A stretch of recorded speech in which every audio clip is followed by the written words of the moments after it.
Nesër në ora 18 sërish do të ketë protest para fabrikës së Cimentos Usje në Shkup. Iniciativa Stop Usjes paralajmëroi bllokimin e udhkryqit në 2 bulevarde para kësaj fabrike për të ngritur zërin kundër ndotjes së ajrit. Ambientalisti Aleksandar Todevski u bën thirrje qytetarëve për pjesëmarrje masive, duke thënë se heshtja vret më shumë se ajri i ndotur. Nga kjo nismë pretendojnë se ndërndotësit më të mëdhenj në kryeqytet është edhe fabrika Cimentos e gjendur në mes të një vendbanimi të mbipopulluar në Shkup. Кога закажуваме протест или кога се одржува протест, цементарница Усје испраќа соопштенија во кои вели дека не е загадувач и дека загадуваме ние граѓаните. Нашиот одговор е знаеме дека повторно ќе го сторите. Тоа па ве прашуваме, кој што сам си го мери загадувањето за себе ќе каже дека загадува.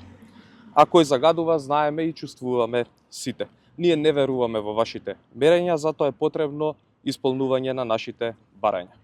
Она што исто така можеме да го кажеме дека со заеднички сили цело време вршиме мониторинг на Усје и загадувањето кое го предизвикува цементарата.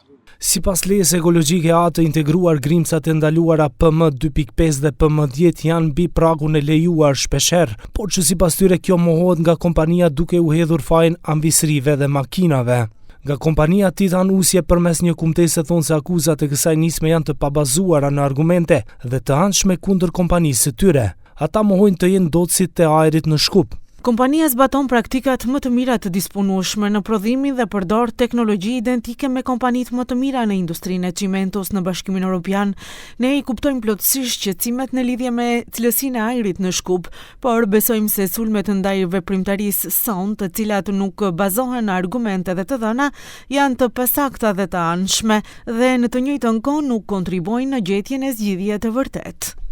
Nga kjo nismë thonë se shteti nuk kryen matje të cilësisë së ajrit në këtë zonë, por që të dhënat i marrin nga kjo kompani private duke i marrë si të mirë qëna. Todevski tha se dobësitë institucionale ekologjike kanë bërë të përfitojnë oligarkët me 30% profit në këtë rast, në dëm të shëndetit vital të qytetarëve.